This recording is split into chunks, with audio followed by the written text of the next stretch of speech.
So welcome everybody to Tools to Create a Better Life with myself, Glenyce Hughes. I am so incredibly grateful that you are here. And I am so incredibly grateful that I have two of the most magical people I know also joining me. Yes, we have V and Ocean all the way from British Columbia, which if you don't know Canada, doesn't matter, but if you do, it's on the coast, the West Coast, and they happen to have an ocean view where they get to see whales and all the things. I'm so incredibly grateful that they are here. So thank you guys for joining me. And just before I get you to do a little intro, I'm going to share the topic that we will be discussing, which is all about helping clients change chronic pain. You're going to want to listen to this one. So if you two would do a little intro so people can know who you are. Yeah, so I'm Ocean. And I'm V. And this company on her little shirt right here, we founded Empowered Healers Academy almost 4 years ago, actually. That's right. And it started off because I suffered from debilitating chronic migraines and had tried all medical interventions, and no one had thought to ask about my emotional state at all. And so I had tried the highest form of pain meds, and we had gone to the hospital and CT scans and all sorts of things. And I even remember sitting with the neurologist, and we were sitting in the office, and I remember sitting there being like, this is not enough. Like there has to be something more. And so that cascaded us on this journey. Really, for me, it was partly ego driven because I was an acupuncturist at that time, and I was like, I should be able to know how to do this. Like, why can't I help? Yeah. And so it pulled us into this whole journey. Yeah. And really just learning about the fact that repressed emotions and unresolved emotional trauma and even unmet needs can cause chronic pain. Totally. And so she listens to a podcast, and within a 15-minute conversation, she helps me uncover this random memory. So it's not always traumatic. It's not always like big, heavy moments that we're helping people resolve. It was a memory from when I was 12 years old, and my dad had bought me an iPod Touch, but he told me to make sure that my stepmom didn't find out. And my stepmom always came before us as kids. There was a lot of neglect, some emotional abuse. And so here's this little kid, well, 12 years old, who has all this joy, right, around a gift, and is also told, but you have to suppress that joy, hide that joy, and make sure this woman doesn't find out about it. And so it's like, those are the moments that we're helping people uncover. And so when she helped me uncover that, I haven't had a migraine since, and they were debilitating. Like you even threw up driving your car one day. Like it was extreme. Right? I was driving down the white mud in Edmonton when we still lived in Edmonton, and I knew I had 15 minutes to get home, because when you start to get a migraine and the ocular, it all starts, the vision closes in. And I knew the nausea, all of it, and I puked into a dog poop bag. And so that was like rock bottom. But it's so beautiful because I also learned from that oftentimes the thing that we struggle with, or the pain, it really can be channeled into, like, once you learn that, it's like, well, we need to help other people. So many people.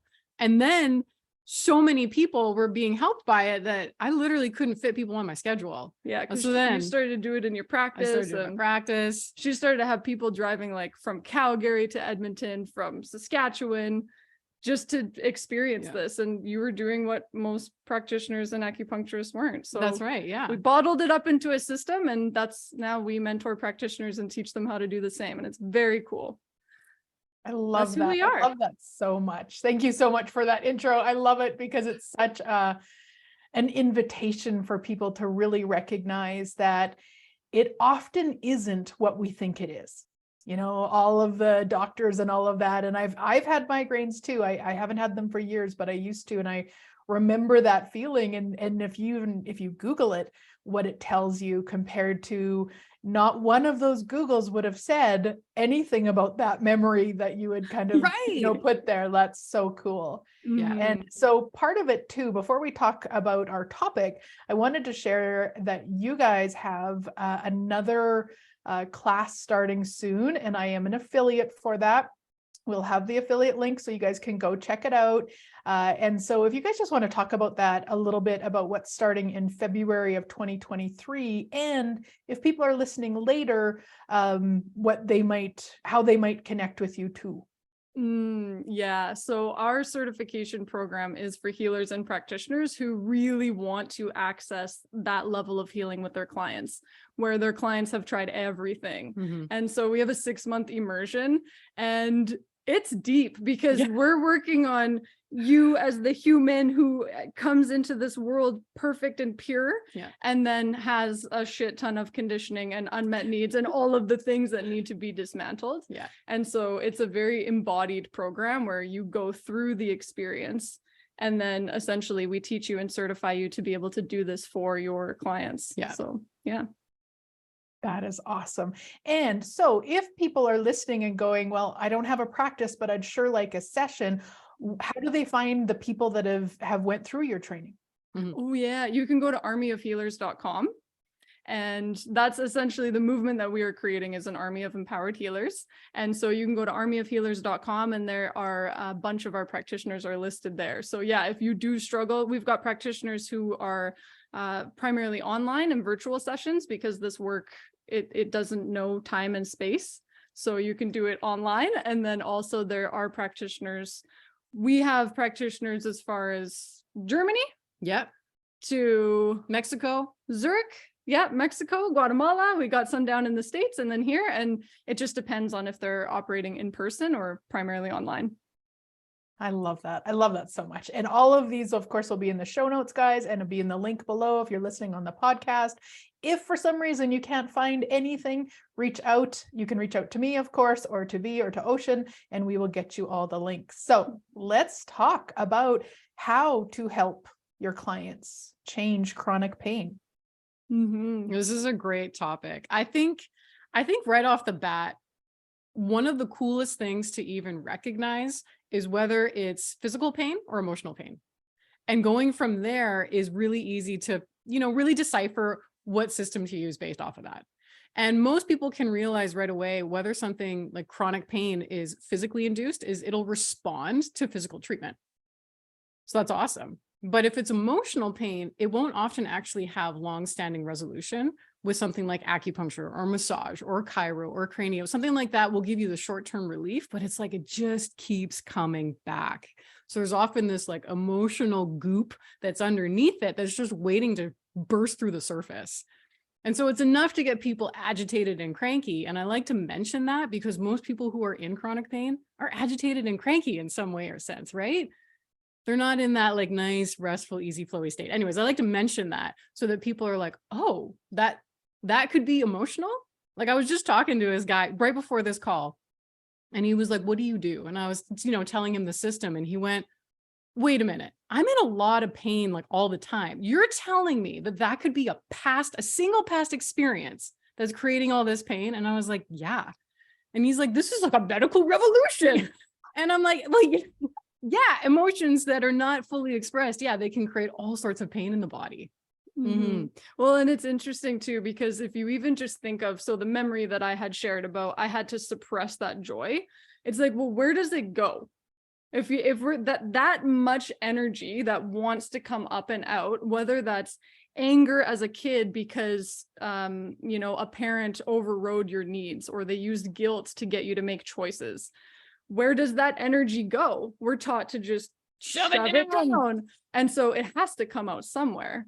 And so even with joy though, or like our fullest expression, how we want to, we want to wear these badass glasses, but maybe we're scared of how people are going to judge us. And so we shove that down, and it changes our posture. It changes the space that we take up in the world. Like it completely changes how we express ourselves. And so the opposite of expression is depression. And when we're in that state of depression, it's like your body's not free. And so the moment that we start to just remove those anchors, it's like we're this, this balloon that can move and open and expand. And you just gotta snip the string off the anchor so that you can go. Yeah.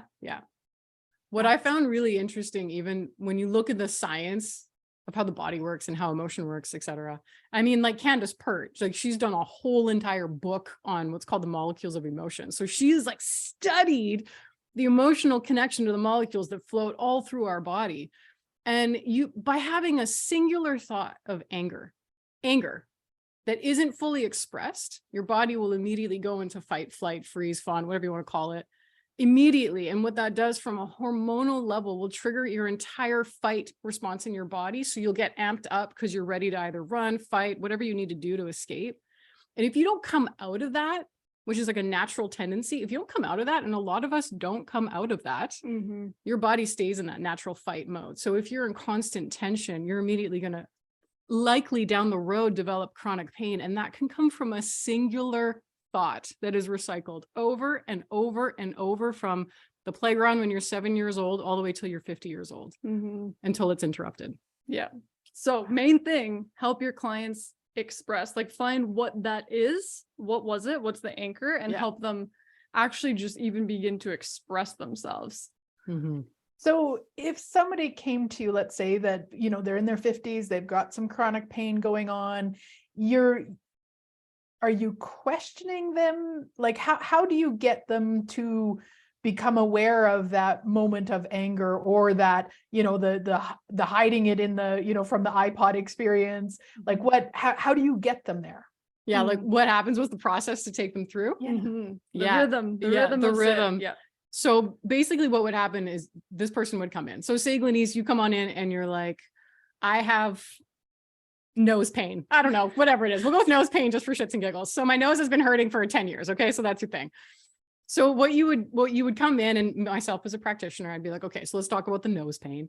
And then I'm going to ask you a question of, okay, well, where do you want to go? Like, what do you want to feel? And so you might say, well, I want to feel relieved of this. I want to feel maybe free of it, to be able to smell and sniff and do whatever I want with my nose without thinking about it. Okay. So we've got a goal mechanism that we're working towards. And then from there, we train our practitioners to use a very specific way to access these memories and these moments in time. So we teach them this very specific way to pinpoint it to one age and one moment. And then from there, we also help them to carefully uncover all the emotions that are suspended in that moment.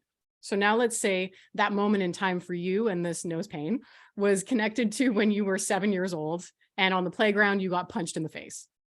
Okay. And so say you got punched in the face and you had these feelings of shock and overwhelm and confusion and disbelief and whatever it may be. So now we have this suspended conglomerate of an experience, a moment in time, and emotions that are trapped in the body that are now asking to be out. So then what the practitioner will do is carefully curate what's called an acknowledgement piece. And these are very specific to the person. So they're not the same for anybody ever. And that moment, what that does is it helps the person, the client, so you will say in your 7-year-old state with your nose hurting, is it gives you this like carefully curated moment for you to bring so much acknowledgement through your voice. And we also teach somatic release processes. So how to get it out of the body through specific types of movement. And so then after that, what we do is we actually restore the body. So we get all the gunk out of the subconscious mind. So you don't have to think about that anymore. You don't have the cellular data in your body that's getting triggered anymore. And then we move you towards your goal of where you wanted to be, which is free and relieved from this nose pain. And then from there, we help you integrate that into your daily life so that you're not just like stuck in the freedom in the treatment room. You can actually go upon your life without being afraid of this re-triggering all over again. Wow. So that must drastically decrease the amount of times a person needs to see like a doctor, a chiropractor, or even, a practitioner of this. It must change it and take away, I don't know, that need for constant going over the problem type of thing. Yeah. Well, it's interesting because when you were in school, V had one of the main teachers in acupuncture school said, heal your clients, but don't heal them all the way because you need them to come back to pay your bills. And we talked about that when let that land for a second. We're like, hold on a second. But then at the same time, they're saying, but make sure you do at least a 10 session protocol. At least 10 times they have to come back. And so with V, she really like flipped this, on its head when she started to do emotional release work with clients, because you were having like people would drive, Grand Prairie, this woman who had TMJ migraines. Yeah, like 5 hours one way and resolve it in one session. I broke the paradigm. Okay. We went from don't heal them fully and don't do it in less than 10 sessions to it being possible in 60 minutes or less. And it's like, that's the paradigm between the broke healer energy versus and that's like scarcity and lack and all of that, versus there are so many people out there. And if we can get them results in 1, 2, sure, maybe 3, maybe even 4 sessions, let's say 4 sessions, even that, isn't that better? Because they're going to go out and tell everyone they know to come back. Whereas if they have to keep coming back to you, well, that's not empowerment. That's a little incongruent. It's kind of the exact opposite of empowerment, really. Yes, really. That would make this slogan, Empowered Healers Academy, very ineffective. It would not work well. So that's super interesting, because that's a lot of that archaic and outdated residue that's even just in the healing industry in general. So even us, I mean, I don't think we look like what you think a healer is supposed to look like. Whatever that is. Yeah. Right. Yeah. Oh, that's awesome. That's awesome. And so for the people, the practitioners out there that are considering this or looking at it or wondering about it, what would you say to them if they were concerned about it being a little bit weird for their clientele? Like, let's say they're acupuncturists, and so maybe they have a certain way of working, and not all acupuncturists only work one way, but it's very, hands-on, and so they maybe haven't involved the emotional aspect. What would you say to somebody who's kind of like, I'm not sure how to do that with my clientele? That's a really good question. I think first, there's one thing that I want to bring attention to, is that if you're in the healing industry and you're working with the body, you're going to have to, at some point, work with the emotional state, because they're so closely interconnected. And so if you're that practitioner that's like, I want more, and I know my clients want more, and I know they're seeking more, but I don't know how to give it to them. If you are already, asking those in the back of your mind somewhere, or you're feeling that and you're knowing that maybe your clients are responding to you, and you have no, like, you're like, why the fuck I don't know. Why are they having emotional reasons? Because I don't know how this is happening. Like, if that's already happening, all you need is the next step to integrate that piece, to understand how to support them and guide them all the way through the process. And so my first question is it's like, if you have a judgment about it being weird, can you for one moment just take a look at it? It's an extension of you just sitting right in front of you. So how can you actually lean into it? And if you've been looking for a place to lean in and feel supported over 6 months, we got you. That's the first thing. But the second thing is really just trusting that. If there's something weird about it and you're like, oh, I don't know, that seems like really intense and advanced, and I'm not sure I can do that. If you're already asking those questions, you're already partway there. And okay, just a really interesting fact, the emotions and the physical body were only separated 300, I think there's 300 and I can't remember, 300 and some years ago. Oh yeah. The Pope, who like basically had control over the way the body culture was, So the Pope and the founding father of Western medicine made a turf deal, where the Pope said, you can dissect human bodies, but you are not permitted to go into the emotional or spiritual body. And if you think about that, like, that's really interesting. Right. So that's where Western medicine disconnected, just like, and so we're still in that paradigm of it being weird. But if you think about it, we all have emotions and we all have a physical body, and they all are literally in this sweet little precious package. Yeah. And 300 years ago is actually not that long. Yeah. Like, it's actually not that long. So I think it's also just that paradigm shift. Like, it's time. It's time. And also people really, I think people deeply want to be seen and want to be heard and want to talk about what happened or what could be deeper beneath the pain. I think people are actually a lot more receptive than maybe we think they might be.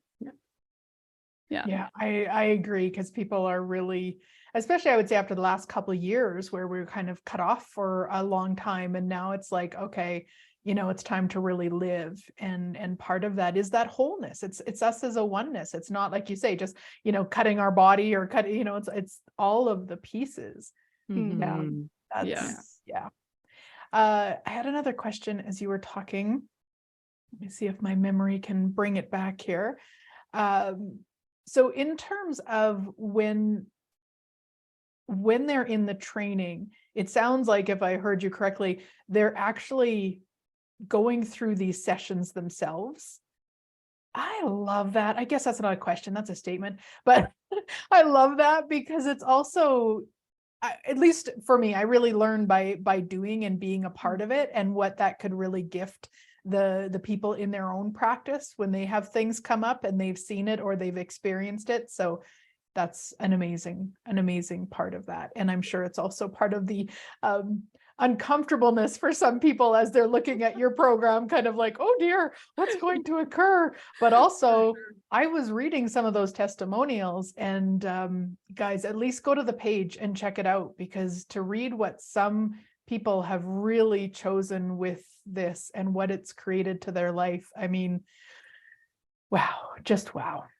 Thank you for saying that, because that is a really important piece, because that's what takes it from being informational to transformational. And that's such an important piece to us. So we have these immersion sessions where, and it also creates lifelong friendships, like the friendships that have been created, where if there's one thing we've learned, it's that everyone feels like they are alone with what they're experiencing.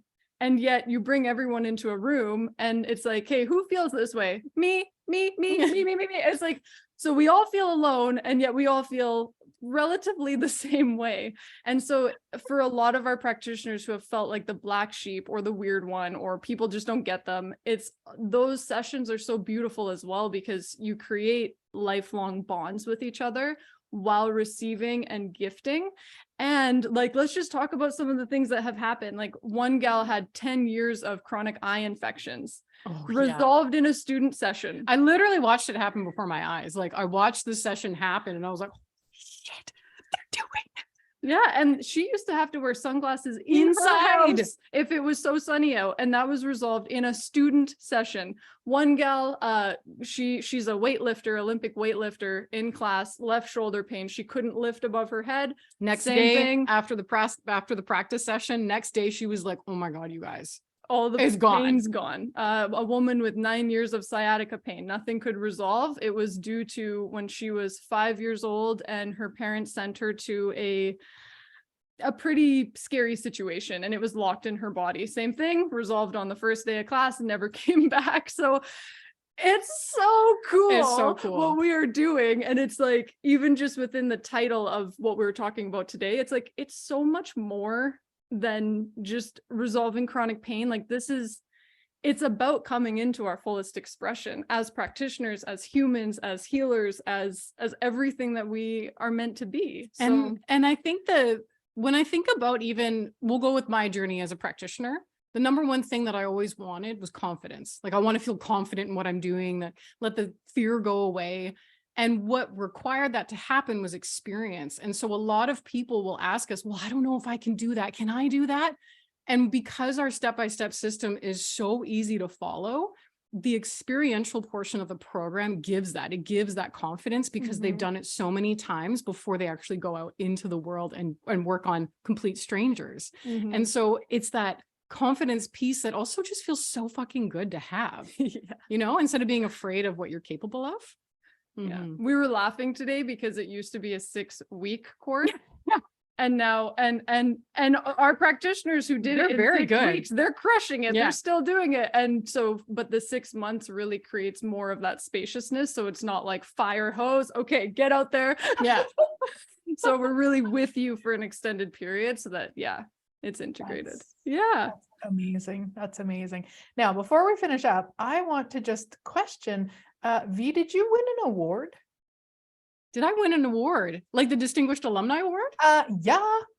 I was nominated for it. However, I did not win because, well, I don't know the official reason, but I'm going to guess that I ruffled some feathers in my industry, saying that maybe I was doing too much of emotional work, which I would disagree with. However, I was nominated and the recommendation letters were pretty fucking cool to read. I'll have to say that.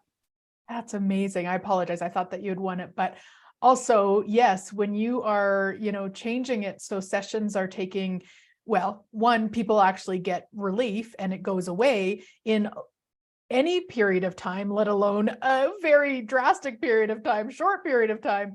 I could see there's going to be some people in the industry that say, no. Yeah, right. Naturally, right? And it was that thought of, okay, for you, it was like, do I contract or do I step? Do I even? Yep.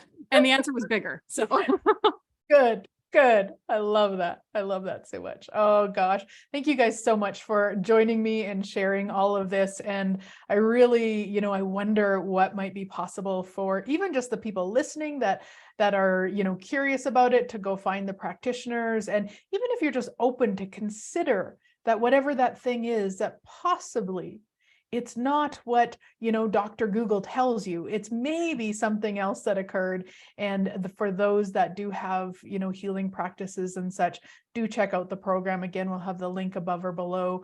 And anybody who does join using my link will get a special offer that's not quite ready yet, but some of you know that I'm opening up a Shopify store here shortly. And so you will get a thank you, a $50 credit in my store, and that you will get as soon as it's available, probably by February 1st is kind of our target at this point. So just a little extra bonus for you to check it out and join if it feels fun for you.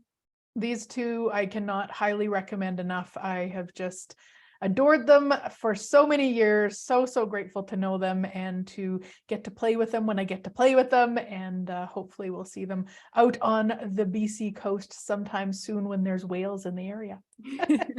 Thank you so much for having us, Glenyce. mm-hmm. Oh, thank you. All right, guys, have a great rest of your week. And I look forward to chatting again next week.